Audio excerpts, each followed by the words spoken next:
ஞானானந்தமயம் தேவம் நிர்மலஸ்படிகாகிருதியும் ஆதாரம் சர்வ வித்யாநாமயக்ரீவம் பாஸ்மகே. நமஸ்காரம். நேயர்கள் அனைவருக்கும் அஸ்ட்ரோ கேஎஸ் ஐயங்காரின் பணிவான நமஸ்காரங்கள். மாத பலன் குரோதி வருஷம் சித்திர மாதத்தினுடைய பலனை பற்றி பார்க்குறோம். முதல்ல இந்த மாதத்தினுடைய கோல்சாரம் என்ன, அதற்கு பிறகு இந்த மாதத்தில் வரக்கூடிய விசேஷ நாட்கள் என்ன அப்படின்றத பார்த்துட்டு இந்த மாதத்தின் மேஷம் முதல் மீனம் வரை ஒரு ராசிக்கான பலன்கள் என்ன அப்படின்றத பார்க்கலாம். இந்த மாதத்தின் கோல்சாரம் அப்படின்னு எடுத்தோமேயானால் மேஷ ராசியில் சூரிய பகவானும் குரு பகவானும், கன்னியில் கேதுவும், கும்பத்தில் செவ்வாய் சனி, மீனத்தில் 3 கிரகங்கள் அதாவது சுக்கிரன் புதன் மற்றும் ராகு. இது இந்த மாதம் ஆரம்பிக்கும் பொழுது வரக்கூடிய கோல்சாரம். பொதுவாகவே மாத பலன்னு சொல்லும்போது 4 கிரகங்கள் அதாவது மாத கிரகங்கள்னு சொல்லக்கூடிய சூரியன் செவ்வாய் சுக்கிரன் புதன் இந்த 4 கிரகங்களினுடைய மாற்றங்களை வச்சு சொல்லுவோம். நம்ம சௌரமான மாதம்ன்றதை கடைபிடித்து கொண்டு போகிறோம். அதனால் சூரிய பகவான் மீனத்திலிருந்து மேஷத்திற்கு வரும்பொழுது, அதாவது அஸ்வினி 1ஆம் பாதத்திற்கு வரும்போது சித்திரை மாதம் முதல் மாதமான அதாவது சித்திரை அப்படின்றது வருடத்தின் முதல் மாதமாக கொண்டாடப்படுகிறது. தலை அதாவது மேஷ ராசி தலை பாகமாகவும் இது மீனராசி கால் பாகமாகவும் கொண்டாடுறதுனால மேஷராசியினுடைய முதல் நட்சத்திர பாதத்திற்கு வரும்போது சூரிய பகவான் வரும்போது அதை அந்த மாதம் பிறக்கிறது, அந்த வருஷம் பிறக்கிறதுன்றதையும் எடுத்துக்கிறோம். இப்போது அந்த மாதத்தினுடைய பலன்களை பார்க்கலாம். இந்த மாதத்தில் வரக்கூடிய கோல்சாரத்தினுடைய மாற்றங்கள் என்ன அப்படின்றத பார்ப்போம். செவ்வாய் 22/4/2024 பார்த்தோம்னா செவ்வாய் கும்பத்திலிருந்து மீனத்துக்கு போகிறார். அதற்கு பிறகு 25/4/2024 சுக்கிர பகவான் மீனத்திலிருந்து மேஷத்துக்கு வருகிறார். அதற்கு பிறகு 6ஆம் தேதி 6/5/2024 புதனுடைய மாற்றம், அதாவது அவரும் மீனத்திலிருந்து மேஷத்துக்கு போகிறார். இதுதான் இந்த மாதத்தினுடைய மாத கிரகங்களுடைய பெயர்ச்சி. இதை தவிர பார்த்தோம்னா 1/5/2024 ஒரு வருட கிரகத்தினுடைய பெயர்ச்சியாகுது இந்த மாதத்தில். அது குரு பகவான் மேஷராசியிலிருந்து ரிஷபராசிக்கு போகிறது பெரிய விசேஷத்தை கொடுக்க போகிறது. அதுக்கு தனியாக குரு பெயர்ச்சி பலன்கள் தனியாக போடுறேன். இப்போ நம்ம மாதத்தினுடைய பலன்களை பார்க்குறோம். இந்த மாதத்தில் பார்த்தோன்னா வரக்கூடிய விசேஷ நாட்கள் என்ன அப்படின்றத பார்க்கும்போது சித்திரை அப்படின்னு சொல்லும்பொழுது சித்ரா பௌர்ணமி விசேஷம். சித்ரா பௌர்ணமி அப்படின்றது இந்த மாதத்தில் 23/4/2023 அன்றைக்கி வருது. அன்றைக்கே வாஸ்து நாள் கார்த்தால 8:04 9:34 வரலும் இருக்குது. அதாவது 1.5 மணி நேரம். பொதுவாகவே வாஸ்து பகவான் நித்திரை விடும் நேரத்தை சொல்லக்கூடிய காலகட்டம் 1.5 மணி நேரம். இதை 5 பாகமாக பிரிச்சுக்கிறார். 90 நிமிஷத்தை 18 நிமிஷமாக 5 பாகமாக பிரித்து கொண்டதன் போக அவர் கண் விழிக்கும் நேரம், கண் விழித்து காலை கடன் முடிக்கிறது, குளிக்கிறது அதாவது ஸ்நானம் பண்ணுறது, அதற்கு பிறகு கடவுளுக்கு பூஜை பண்ணுவது, அதற்கு பிறகு அவர் அதாவது சாப்பாடு சாப்பிட்றது அதாவது போஜனம், அதற்கு பிறகு இந்த தாம்பூலம். இந்த தாம்பூலம் பண்ணும் நேரமும் சரி போஜனம் பண்ணும் நேரத்திலையும் எந்த ஒரு ரிக்வெஸ்ட் நம்ம கொடுத்தோமே ஆனாலும் அந்த இது வெற்றிகரமாக நிறைவேறும். அதாவது கடைசி 36 நிமிஷத்தில் இந்த வாசக்கால் நடுறது, அதை தவிர புது கிரகப்பிரவேசம், வீடு இந்த மாதிரியான விஷயங்களில் பண்ணுறது, புது மனை புகுவிழா பண்ணுறது, இந்த விஷயங்கள்லாம் பண்ணும்பொழுது அன்றைக்கி எந்த ஒரு இது இருந்தாலும் அதாவது அஷ்டமி நவமியாக இருந்தாலும் சரி, அதாவது திதி வாரம் நட்சத்திரம் எதுவுமே பார்க்காம அந்த வாஸ்து நேரத்தின் பொழுது செய்யும் பொழுது எல்லா காரியங்களும் அந்த வீடு கட்டுதல், வீடு அந்த மாதிரியான விஷயங்களுக்கு சக்ஸஸ்ஃபுல்லாக அமையும் அப்படின்றது வாஸ்து புருஷன் கண் விழிக்கும் நேரத்தில் சொல்கிறோம். அந்த கடைசி 36 நிமிஷம் ரொம்பவும் முக்கியமானது. இதை தவிர பார்த்தோன்னா 21ஆம் தேதி மதுரை மீனாட்சி அம்மன் திருக்கல்யாணம். ஏன்னா இந்த மாதம் பார்த்தாலேயானால் சித்ரா மாதத்தில் திருக்கல்யாணம், மதுரை மீனாட்சி அம்மன் திருக்கல்யாணம் நடக்கும். பொதுவாகவே பார்த்தோம்னா 12ஆம் தேதியே அவளது உற்சவம் ஆரம்பிச்சிடும். 12/4 21/4/2024 வரலும் உண்டான நாட்கள் இந்த மதுரையில் மிகப்பெரிய சித்திரை திருவிழா அப்படின்னு ஒரு 10-12 நாள் விசேஷமாக கொண்டாடக்கூடிய காலகட்டமாக இருக்கும். அக்னி நட்சத்திரம் இந்த மாதம் ஆரம்பிக்கிறது. பொதுவாகவே பரணி 3ஆம் பாதத்தில் சூரியன் பிரவேசம் செய்யும் காலகட்டத்தை அக்னி நட்சத்திரம் ஆரம்பம் என்றும், ரோஹிணி 2ஆம் பாதம் முடியும் வரையில் இருக்கிறது. அதாவது ஒரு 8 பாதங்கள், பரணி 3 4, கிருத்திகை 4 பாதம், ரோஹிணி 2 பாதம். இந்த 8 பாதங்கள் சூரியன் பிரவேசித்து சஞ்சாரம் செய்யும் பொழுது அக்னி நட்சத்திர காலம், அதீதமான வெயில் இருக்கும். இந்த காலகட்டத்தில் எந்த ஒரு விசேஷங்களையும் பண்ணுறது இல்லை, அதாவது எந்த சுபங்களையும் பண்ணுறது இல்லை. அதாவது கல்யாணம், காது குத்தல், அதாவது எல்லா விதமான எந்த ஒரு வீட்டில் நடக்கக்கூடிய சுபகாரியங்களும் அந்த காலகட்டத்தில் பண்ணுறதில்லை. அதை தவிர்த்து அதற்கு பிறகோ அதற்கு முந்தையோ பண்ணுறது தான் வழக்கம். இந்த மாதத்தில் பார்த்தோன்னா அக்ஷய திருத்தியை வருது. அக்ஷய திருத்தியை அப்படின்னு சொல்லும் பொழுது அமாவாசையிலிருந்து வளர்பிறை திருதியை 3ஆம் நாள், அதாவது 8/5/2024 அன்னைக்கு அமாவாசை. அமாவாசை சித்திரை அமாவாசையிலிருந்து 3ஆவது நாள் 10ஆம் தேதி வெள்ளிக்கிழமையாகவும் வருது. துவரம்பருப்பு, வெல்லம், அரிசி இந்த மாதிரியான விஷயங்கள் வாங்கிறது. நார்மலாக வெள்ளிக்கிழமை அரிசி வாங்க மாட்டா. துவரம்பருப்பு, வெல்லம் இதெல்லாம் வாங்கி பெருமாளுக்கு வைக்கிறதும், தானம் கொடுக்கறது அன்றைக்கி ரொம்ப விசேஷம். சாப்பாடு இல்லைன்னா உங்களால் முடிஞ்சது துவரம்பருப்பு ஏதாவது தானம் கொடுக்கறது, இதெல்லாம் செய்யும் பொழுது வீட்டில் சுபிக்ஷம் வளரும் அப்படின்று கருதப்படுகிறது.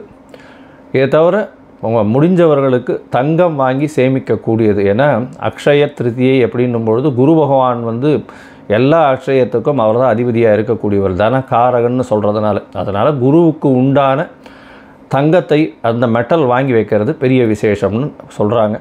இருந்தாலும் குருவுக்கு உண்டானது நிறைய அடுத்த விஷயங்களும் இருக்குது. அதாவது சுண்டல் பயிர் வாங்கி தானம் கொடுக்கலாம். அன்றைய காலகட்டத்தில் அது பெரிய ஒரு தரம் தானம் கொடுத்தால் 100 மடங்குக்கு சமானமாக அந்த காலகட்டத்தில் வரும். இந்த மாதத்தில் பார்த்தாலேயானால் 12ஆம் தேதி, அதாவது 12/5/2024 சித்திரை மாதத்து திருவாதிரை ராமானுஜரனுடைய ஜெயந்தி வருது. ஸ்ரீபெரும்புதூர் எல்லா இடத்துலையும் ரொம்ப விசேஷமாக இருக்கும் ராமானுஜருடைய ஜெயந்தி. இது ஒரு பெரிய விசேஷம், ஒரு பெரிய மாற்றத்தை ஏற்படுத்திய மகானவர். வைஷ்ணவ சம்பிரதாயத்தில் பெரிய ஏற்றங்களை கொடுத்தவர். சரி, இப்போது மேஷம் முதல் மீனம் வரை என்னென்ன பலன்கள்ன்றதை பார்ப்போம். அதுக்கு முன்னாடி என்னுடைய மொபைல் நம்பர் கீழே போயின்னு இருக்கும். உங்களுக்கு அஸ்ட்ராலாஜிக்கல் கன்சல்ட் தேவைப்பட்டதுன்னா எனக்கு ஃபோன் பண்ணுங்க. உங்களுடைய date, time, place of birth, அதை தவிர உங்களுடைய பெயர், உங்களுடைய தாய் தகப்பனின் பெயர் அதை அனுப்பி வச்சேன்னா உங்களுடைய ஜாதகத்தை போட்டு அதில் சந்தி இருக்கான்றதை பார்த்து, சந்தி அப்படின்றது லக்ன சந்தி, சந்திரன் இருக்கக்கூடிய ராசி சந்தி, பாத சந்தி, இது எல்லாம் பார்த்தே ஆகணும். ஏன்னா பாத சந்தி ஏன் பார்க்குறோம் அப்படின்னா 2ஆம் பாதம் 3ஆம், அதாவது பின்ன நட்சத்திரத்தில் வரக்கூடிய காலகட்டமாக லக்னமும் இதுவும் இருந்ததே. ஆனால் ராசி மாறி போயிடும். அதற்கு ஏற்றாற் போல் உங்களுடைய பலன்கள் எல்லாமே மாறக்கூடிய வாய்ப்புகள் உண்டு. அதனால தான் பொதுவாகவே பார்த்தேன்னா சொல்லக்கூடிய பலனுக்கும் அவர்களுக்கு நடக்கக்கூடிய விஷயங்களுக்கும் சம்பந்தமே இல்லாத காலகட்டமாகவே இருக்கும். சில நேரத்தில் அது சந்தியினுடைய பிரச்சனையாக இருக்கும். அதை அசஸ் பண்ணி போட்டதுக்கு அப்புறம் தான் அப்பாயின்மெண்ட் கொடுக்க முடியும். என்னுடைய கட்டணம் என்னன்றதையும் தெரிவிச்சிருக்கேன். அதற்கு ஏற்றாமல் நீங்கள் கட்டணத்தை அனுப்பிச்சிட்டேன்னா உங்களோட டிஸ்கஸ் பண்ணுறதுக்கு. அதை தவிர எளிய பரிகாரம் என்ன, இன்றைய கோல்சாரம் உங்களுடைய தசாபுக்தி அந்தரம் சூக்ஷ்மத்தை வச்சு சொல்லக்கூடிய எளிய பரிகாரம் என்னன்றதையும் சொல்கிறேன். இப்போது மேஷம் முதல் மீனம் வரை 14/4/2024 13/5/2024 வரை உண்டான சித்திரை மாதம் குரோதி வருஷத்தினுடைய பலன்களை பார்க்கலாம். கன்னி, உத்தரம், ஹஸ்தம், சித்திரை இந்த 3 நட்சத்திரம் 9 பாதங்களை கொண்ட ராசியின் அதிபதினு சொல்லக்கூடிய ஒரு புத பகவான். இந்த குரோதி வருஷம் சித்திரை மாதம் ஆரம்பிக்கும் பொழுது புத பகவான் உங்களுடைய ராசிக்கு சப்தமத்தில் இருக்கார். சுக்கிர பகவானோட சம்பந்தம், நீச்சவங்க ராஜயோகம், பெரிய ஏற்றம், எதிர்பாலினத்தவர் மூலியமாக நல்ல ஒரு ஏற்றம் கிடைக்கும். நண்பர்கள் மூலியமாக நல்ல ஒரு ஏற்றம் கிடைக்கும். உடல் நலத்தில் நல்ல ஒரு ஏற்றம் கிடைக்கக்கூடிய காலகட்டம். உங்களுடைய ராசிக்கு பார்த்தலையானால் இந்த மாதம் பெரிய ஏற்றம் மாற்றமும் கொடுக்கக்கூடிய காலகட்டமாக இருக்குது. ஏன்னா பொதுவாகவே இந்த மாத கிரகங்கள்னு சொல்லக்கூடிய சூரியன், புதன், செவ்வாய் மற்றும் சுக்கிரன் இந்த 4 கிரகங்களை வச்சு தான் மாதத்தினுடைய பலன்களை சொல்லுவோம். இந்த மாதம் சூரிய பகவான் உங்களுடைய ராசிக்கு 8ஆம் இடத்துல, 12ஆம் அதிபதி 8ஆம் இடத்துல மறைந்திருக்கிறது ரொம்ப விசேஷம். ஷார்ட் ட்ரிப்பு வெளிநாடு போயிட்டு வரக்கூடிய பாக்கியம் நிச்சயமாக வரும். அதை தவிர குருவோட சம்பந்தத்தில் இருக்கிறதுனால பணவரவிற்கு பஞ்சம் இருக்காது. எல்லா விதத்திலும் பணவரவு, பொருள் வரவு எல்லாமே நல்லபடியாக இருக்கக்கூடிய காலகட்டம். இந்த மாதத்தில் உங்களுடைய ராசிக்கு 3/8 அதிபதி அவர் 7ஆம் இடத்துல போகிறார். 3/8 அதிபதி 8க்கு 12ஆம் இடம்னு சொல்லக்கூடிய இடத்துக்கு போகிறது பெரிய விசேஷம். இதன் மூலியமாக பார்த்தோம்னா மறைந்திருக்கக்கூடிய ஒரு நல்ல திடீர் பணவரவு, ரேஸு, லாட்ரி, ஷேரு இந்த மாதிரியான விஷயங்கள் பண்ணிகிட்டு இருக்கக்கூடிய பார்ட்னர்ஷிப் பிஸ்னஸில் இருக்கக்கூடியவர்களுக்கு பெரிய ஏற்றம் கிடைக்கக்கூடிய காலகட்டமாக இந்த மாதம் அமையிறது. ஐடி ஃபீல்டில் இருக்கிறவர்களுக்கெல்லாம் நல்ல ஒரு ஏற்றம். அதை தவிர வந்து இந்த கம்யூனிகேஷன் ஏரியாஸில் இருக்கிறவர்களுக்கு பெரிய ஏற்றம் கிடைக்கக்கூடிய காலகட்டமாக இந்த மாதம் அமையிறது. உங்களுடைய ராசிக்கு பார்த்தலையானால் 7ஆம் இடத்தில் இருக்கக்கூடிய சுக்கிர பகவான் அவர் வந்து உங்களுடைய ராசிக்கு 8ஆம் இடத்துல மறையக்கூடிய காலகட்டமாக இருக்குது. அவரே உங்களுடைய ராசிக்கு 2-9க்கு அதிபதி. அவர் வந்து 8ஆம் இடத்துல போய் இருக்கக்கூடிய காலகட்டம்ன்றதுனால தந்தையின் உடல்நிலையில் சற்று தொய்வு இருக்கும். இருந்தாலும் பணவரவிற்கு பஞ்சம் இருக்காது. ஏன்னா உங்களுடைய ராசிக்கு பார்த்தேலையானால் 2ஆம் அதிபதினு சொல்லக்கூடிய தனஸ்தான அதிபதியே தனஸ்தானத்தை பார்க்குறது பெரிய விசேஷம். 8ஆம் இடத்துல இருந்தாலும் நேர் வழியான பணம் இல்லாமல் மறைமுக பணம் வரக்கூடிய வாய்ப்புகள் நிச்சயமாக உண்டு. மறைமுக பணம் அப்படின்னு சொல்லக்கூடியது எப்பயாவது பணத்தை போட்டு வச்சுருந்தது திடீர்னு அது ரொம்ப ரிட்டர்ன்ஸ் வரக்கூடிய வாய்ப்புகள் இருக்கும். இந்த கன்னியா ராசிக்காரர்களுக்கு இவ்வளவு நாளாக வந்து பண தட்டுப்பாடு இல்லை. எந்த ஒரு வேலையிலையும் சிறு சிறு தடங்கள் இருந்துகிட்டே இருந்தது. இப்போ வந்து அதெல்லாம் மாறி பெரிய ஏற்றம் கிடைக்கக்கூடிய காலகட்டமாக இருக்கும். உங்களுடைய ராசிக்கு 9ஆம் இடத்துல குரு பகவான் வரார். அதுவே பெரிய விசேஷம். ஓடி போனவனுக்கு 9ல் குருன்னு சொல்லுவாள். குரு பகவான் 9ஆம் இடத்துல வந்து உங்களுடைய ராசியை பார்க்கறதுனால உடல்நிலையில் நல்ல ஒரு ஏற்றம் இருக்கும். திங்கிங் வந்து ரொம்ப ஸ்ட்ராங்காக இருக்கும். ஏன்னா 4-7 அதிபதி அப்படின்னு சொல்லக்கூடிய குரு பகவான் உங்களுடைய ராசிக்கு 9ஆம் இடத்துல வர்றது பெரிய விசேஷம். எதிர்பாலினத்தவர் மூலியமாக நல்ல ஒரு ஏற்றம் கிடைக்கும். நண்பர்கள் மூலியமாக நல்ல ஒரு ஏற்றம் கிடைக்கும். புதிய வீடு முனை வாங்கக்கூடிய வாய்ப்புகள் நிச்சயமாக வரும். முயற்சிகள் அனைத்தும் வெற்றி பெறக்கூடிய வாய்ப்புகள் உண்டு. படிக்கக்கூடிய மாணவ மாணவியர்கள் வந்து வெளிநாடு போகக்கூடிய பாக்கியம் நிச்சயமாக உண்டு. அதாவது போஸ்ட் கிராஜுவேஷன் படிக்கணும்னு நினச்சிட்டு இருந்தால் அது நிச்சயமாக நிறைவேறக்கூடிய வாய்ப்புகள் உண்டு. பிஆர் வரக்கூடிய வாய்ப்பு. ஏன்னா இப்போ பர்மனெண்ட் ரெசிடென்ஷிப்பு இல்லைன்னா வந்து விசாவுக்கு வெயிட் பண்ணிட்டு இருக்க வாழ்க்கை கண்டிப்பாக வரக்கூடிய வாய்ப்புகள் நிச்சயமாக உண்டு. உங்களுடைய ராசிக்கு பார்த்தோன்னா 6ஆம் இடத்தில் இருக்கக்கூடிய சனி பகவான் மூலியமாக நல்ல ஒரு ஏற்றம். ஏன்னா எந்த ஒரு எதிரிகளையும் வெல்லக்கூடிய அளவுக்கு வரும். இருந்தாலும் சனி பகவான் 6ஆம் இடத்துல இருக்கிறதுனால தேவையில்லாமல் கொஞ்சம் ஓவர் கான்ஃபிடென்ஸில் வந்து சம்டைம்ஸ் வந்து நம்ம எதிராளிகளை கம்மியாக வந்து அசஸ் பண்ணக்கூடிய வாய்ப்புகள் உண்டு. அதனால் கொஞ்சம் ஜாகிரதையாக இருக்கிறது நல்லது.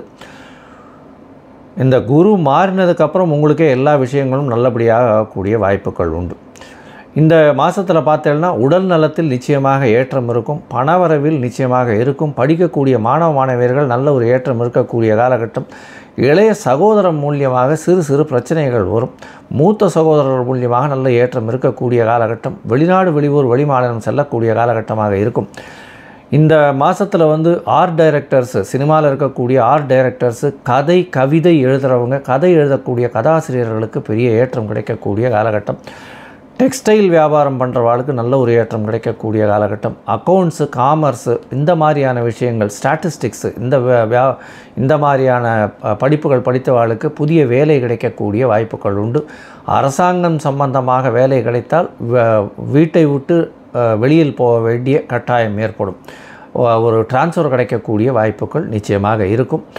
இந்த மாதத்தில் பார்த்தோன்னா 6ஆம் இடத்தின் அதிபதியான சனி பகவான் 8ஆம் இடத்துல சூரியனையும் பார்க்கறதுனால 6, 8, 12 சம்பந்தப்படுறதுனால பணவரவிற்கு பஞ்சம் இருக்காது. திடீர் பணவரவு வரும். 12ஆம் அதிபதி 8ஆம் இடத்தில் உச்சம் பெற்று இருக்கிறதும் 6ஆம் அதிபதி ஆட்சி பெற்று இருக்கிறதுனால பெரிய ஏற்றமான காலமாக இந்த சித்திரை மாதம் அமையிறது.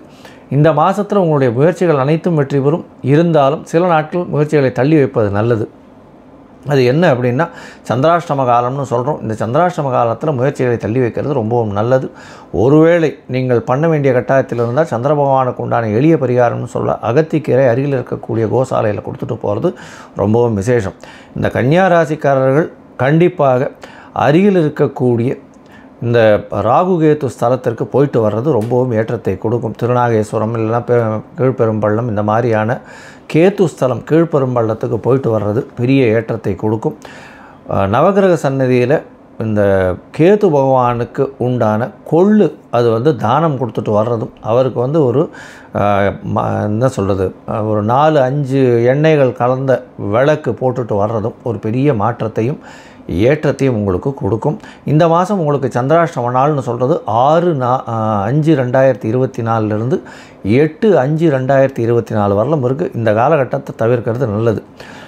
பொதுவாக இந்த கன்னியா ராசிக்காரர்களுக்கு நல்ல ஏற்றமான நாள்.